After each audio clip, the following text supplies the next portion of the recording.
Ibu, bapak, saudari, saudara, rekan-rekan muda dan adik-adik sekalian dimanapun kalian berada, bertemu kembali dengan saya Romo Tino SSCC di dalam catatan pesiarah. Allah kita tidak pernah memandang hina mereka yang remuk redam hatinya. Justru Allah mengangkat mereka yang telah remuk hatinya tetapi menyadari kesalahannya dan berbalik kepada Tuhan serta meninggalkan perbuatan jahatnya. Sebelum kita mendengarkan permenungan dari catatan pesiarah, marilah kita membuat tanda kemenangan Kristus. Dalam nama Bapa dan Putera dan Roh Kudus. Amin. Allah Bapa Maha Pengasih, kami bersyukur atas kasih-Mu bagi kami. Pandanglah sembah bakti-Mu yang dengan menyangkal diri melakukan mati raga, agar dapat menghasilkan buah kebaikan dalam jiwa raga kami. Ajarilah kami, agar kami selalu berjalan seturut kehendak-Mu. Amin. Ibu, bapak, saudari, saudara, rekan-rekan muda, dan adik-adik sekalian yang terkasih, seringkali kita mengukur ketampanan dan kecantikan seseorang dari apa yang tampak. Bahkan kita pun sering menilai seseorang dari apa yang ia kenakan. Tetapi hari ini melalui orang-orang di Niniwe, kita menjadi tahu mereka yang baik di mata Tuhan bukanlah mereka yang tinggi hati, tetapi mereka yang remuk redam hatinya, yang tidak dipandang hina oleh Allah, bahkan dipandang sebagai manusia yang paling baik, karena dia melakukan pertobatan saat mendengarkan pewartaan Nabi Yunus.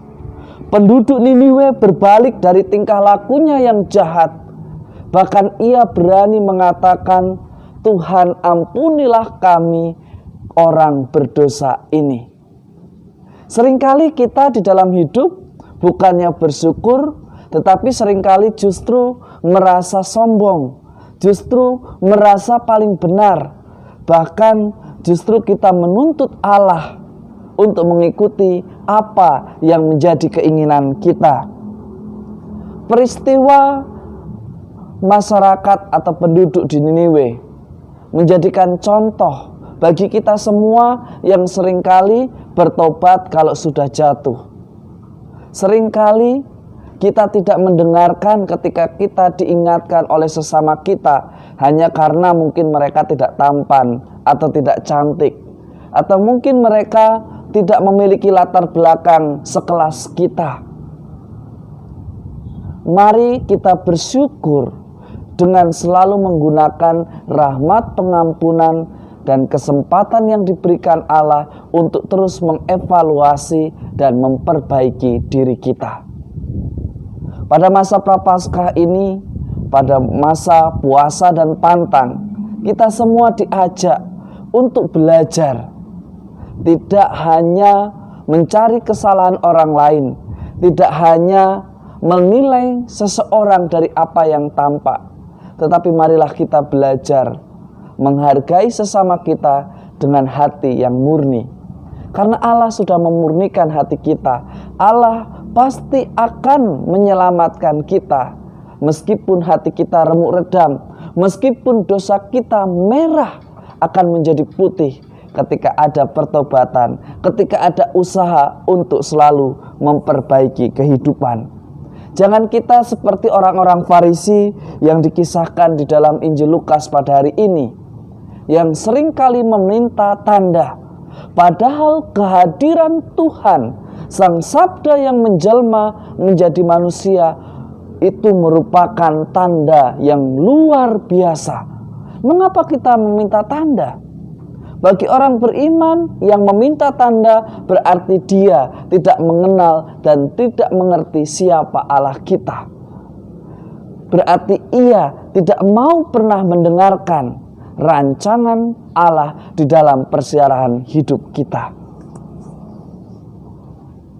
Meminta tanda berarti kita ingin mengatur Tuhan Meminta tanda berarti kita tidak mendengarkan apa yang difirmankannya. Segalanya akan menjadi indah sebagaimana yang Allah rencanakan di dalam hidup kita. Kuncinya kita percaya, kita mendengarkan, kita menghidupi apa yang disabdakan. Bukan hanya pandai beretorika, bukan hanya pandai mengkritisi, bukan hanya pandai untuk meminta bukti. Karena orang beriman tidak meminta bukti, tetapi menunjukkan bakti mereka sebagai bentuk iman atas jawaban ya, saya percaya kepada Tuhan. Saudari-saudara, rekan-rekan muda dan adik-adik sekalian yang terkasih, beriman bukan semata-mata membuat kita diakui sebagai pribadi yang beragama. Karena beriman yang sejati ialah selalu mengusahakan apa yang baik di mata Tuhan. Bukan untuk sekedar status, tetapi untuk memuliakan nama Tuhan di dalam persiaran hidup kita. Semoga berkat Tuhan senantiasa melindungi dan memberkati kita dalam nama Bapa dan Putera dan Roh Kudus. Amin.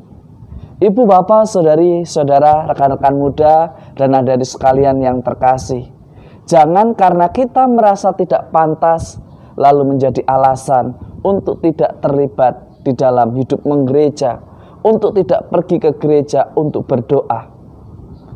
Belajarlah untuk mengatakan maaf atas kesalahan kita.